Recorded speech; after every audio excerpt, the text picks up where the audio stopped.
Hello and welcome, everybody. I am SocioPsycho, and today, relax, sit back, let your mind wander as I fill it with goodies. For today, we go over Sepia Tears, Midwinter's Reprise, developed by TeamNet.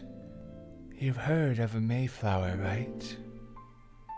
It's one of those odd winter days when the snow is falling, but it isn't even cold. Either late November or the beginning of December, right around the time when the dollar stores start playing that Christmas music and the couples go skating. One of those odd winter evenings, the same old 3 p.m. through the lens of a classroom window. I would describe the muted texture of the light through the glass, but it's become all too familiar. It'd be like describing the miracle of flowers blooming in spring. The novelty's gone.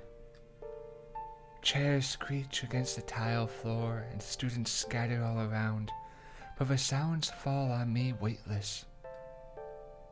The Mayflower, the bug that lives for only one day once it grows its wings. It's a great metaphor. You must have seen it before. My mind wanders sometimes. It's like being stuck in a room with a TV set to local news, almost muted, but not quite. Or like reading a boring webpage because you're too lazy to click away. Having a voice in your head that won't shut up. It used to bother me, but I can handle it now. Listen to music on the way home, play a video game before you go to bed, kill time in any way you can, and it won't be so loud. Ever wonder why they even bother? It's simple, really. You pick up your books, stand up, put on your gloves as you walk through the early winter chill, get home, make a snack, relax, and let the process repeat itself. Life is the easiest thing in the world when you think about it. But sometimes, memories resurface, the horrible red-brown that encroaches upon my vision, creeping from a box locked safely away.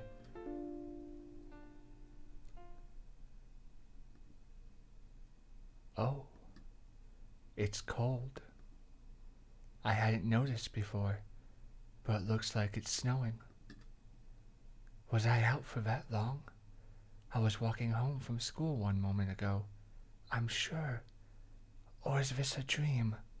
That would make sense, but then why am I wearing my school uniform? And why is my wallet in my pocket? Well, that doesn't prove anything, but might as well roll with it. It's seriously pitch black here. I can make out the snowflakes just fine, but nothing seems to be lighting them. I'd better start moving before I freeze to Ah! That light. It's...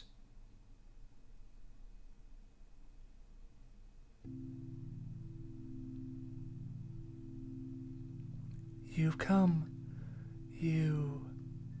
Thank you for coming to see me. It's lonely here, you know. Lonely? Yeah, I can't deny that. It's peaceful prison trapped in the darkness under the soft snowfall, but it's still a prison. What's the matter? Aren't you glad to see me?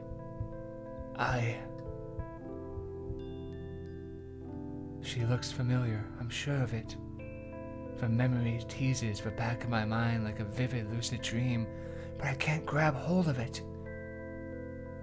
It's been such a long time. I thought you have been ecstatic. I open my mouth, but the words are lost. The more I search for a memory, the more her eyes bewitch me. As snowflakes land on the girl's hair, I force the first words out of my mouth. Who are you? Do you really not remember me? What a shame. We have so much to catch up on. Her smile is confident and mysterious, somewhere between angelic and doll-like. There's nothing to worry about. After all, we have all the time in the world. So then, who are you?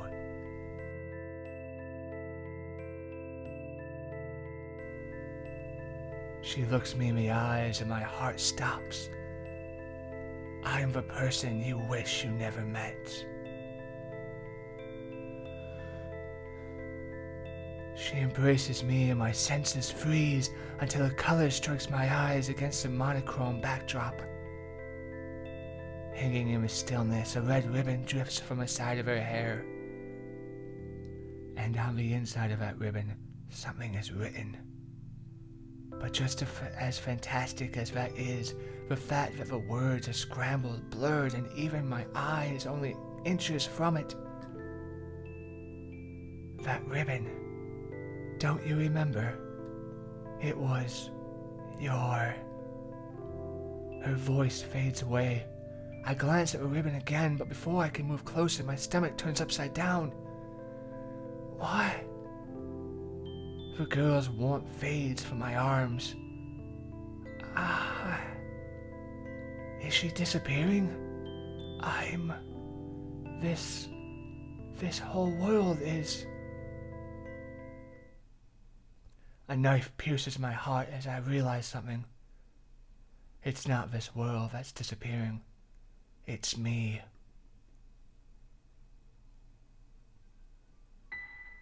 Day 1. Reunion.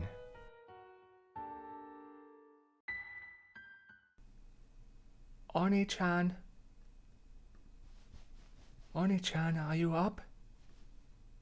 That sounds familiar. Mark, we're going to be late. Ah. Are you even listening to me? Yeah, I heard you. Jeez, it wouldn't kill you to be a little more gentle. Gentle?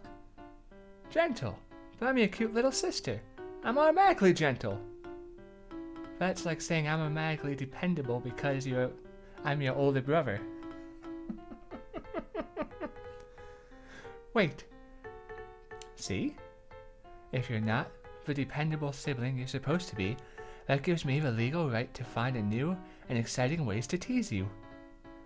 And who was it that wrote this law? More importantly, I have a history test this morning, so I'll leave you behind if I have to. Pouting, my diligently evil little sister runs down the stairs. Can't she find a more normal form of torture?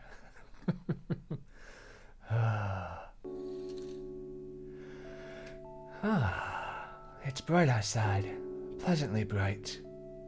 I can get lost just looking at that plain blue sky through, although I fear the cold that accompanies it. See, this is why I hate winter. Nature has no mercy for the northern atmosphere. Actually, does that make any sense? Technically, every country has to be part of an atmosphere. So there must be warm regions in the northern hemispheres, and even so, the southern hemispheres would be... Mark, I've been working on my Hokoto Shinkin, and I'm coming! The last time she tried this, I tried to recover it. I'm pretty sure I know who my next practice subject will be if you make me fail my test. Isn't it usual practice? Isn't it usually practice partner, not practice subject? So, that's my sister, Rihanna. Since she started attending the same high school as me, life has been hell. Well, maybe that's an exaggeration. She's a nice girl and all. She takes care of me, makes me lunch, forces me to buy her stuff. See what I mean?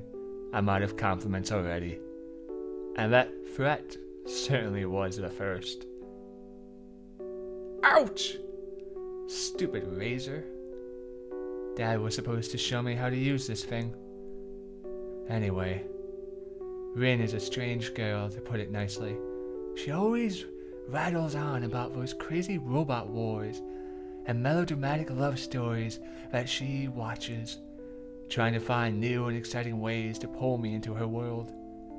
I haven't figured out why she calls me Oni-chan yet, though. Is it ironic? Ironically unironic? Ironic because she thinks I think it's subtly ironically unironic? I can only conclude that's part of some devious scheme that I've yet to catch wind of. The tip of the iceberg, so to speak, if the iceberg were a blood-related little sister. But as much as I'd like to criticize her, I can't complain. She still does better than me at school. Alright, I'm almost done. Oh, and she also does a better job of cooking and budgeting than me. And she never sleeps in, and the only time she's late for class is when I hold her back. Now do you see why life with her is hell? Good morning! Did you sleep well? I slept peacefully fine until I was awoken by a certain someone. How could you say that? How could you say that? You should be thankful for having a cute girl like me wake you up every morning. You're not supposed to call yourself cute. Is that because we're blood related and you're a That's not why. I mean, it's a little vain, don't you think? And it's not very cute. True. But what if I'm only doing it to unnerve you? Good point. I do have to thank you for keeping me up on my toes all the time. You're like my mother, is what I want to say, but I imagine her twitching smile and my life flashes before my eyes. So Rin, you have a test this morning? Yep, I did a quick review with my friends yesterday, so you don't need to worry about it. I wasn't worried. Aw, is that your way of hiding your affection? Was that even remotely implied? I'm sure you'll pass the test. I just want to make sure that you don't forget anything and end up failing for some stupid reason. Like that time I accidentally brought my Game Boy instead of my calculator? Yes. Like that time. I was only 12. It was an innocent mistake. Only 12. Regardless, you get what I'm saying. Just don't screw up. I know, I won't. But aren't your exams coming up as well? Uh-oh. I was going to go over to Lucas' house and study over the weekend. Or something like that. Even for you, that's not a very convincing lie. Psychic. But I did make that up on the spot. It wouldn't kill you to have a little bit of faith in me. If I said I'll study, I'll study. Really? You'll spend your whole Saturday afternoon doing math problems and rereading your social science notes? I'm tempted to say, what notes? But that really isn't a problem here. Well, would you look at the time? Don't change the subject. We're already late. Well then, we'll have to continue at lunch. Right, Oni-chan? That smile is so much more endearing before you get to know her. Made it. I leap past the front door as the clock strikes 8. I inhale a lungful of December air. Not bad, Mark. Not bad at all, says Rin. You were taking so long with your bag that I thought I'd really have to put the gloves on. I thought you were going to leave me if I took too long. I was only kidding. Leave my only brother alone to walk to school on such a cold, cold day? I couldn't. And yet you can practice your anime fighting techniques on me. Well, when you look at it that way. But you know, mastery of the martial arts can be extremely important. What does that have to do with anything? It's important, really. Yeah, I know. Self-defense and all that. No, not just self-defense. It's like an extra weapon in your arsenal. What? Okay, picture this. Imagine you're fighting against an enemy who already knows your techniques. And why would I be doing that? Because the person has challenged you. Because he kidnapped a princess. Use your imagination. But what if a princess is in another cat? Then you'll just have to go look for her. Ouch. Anyway, let's say you end up in combat with somebody who knows that you're good with long-range weapons like a crossbow.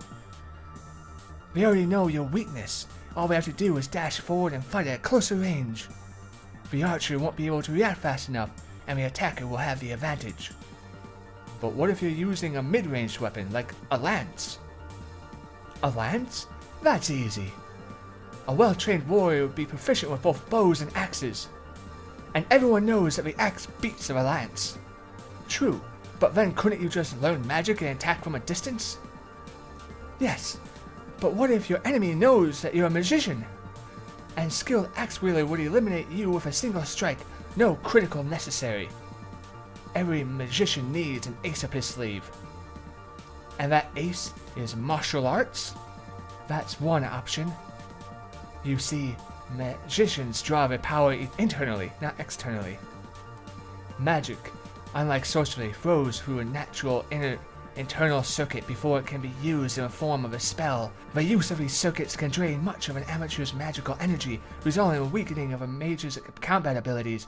In this scenario, even a trained magus would be susceptible to the attacks of an ordinary human, much more so if a said human is skilled in hand-to-hand combat. Though it is an unlikely scenario, it would be prudent for mages to... Enough with the Indo-thumps. She almost broke the textbook. Fine, I don't need you. She clicks the Twitter icon on her phone and runs away.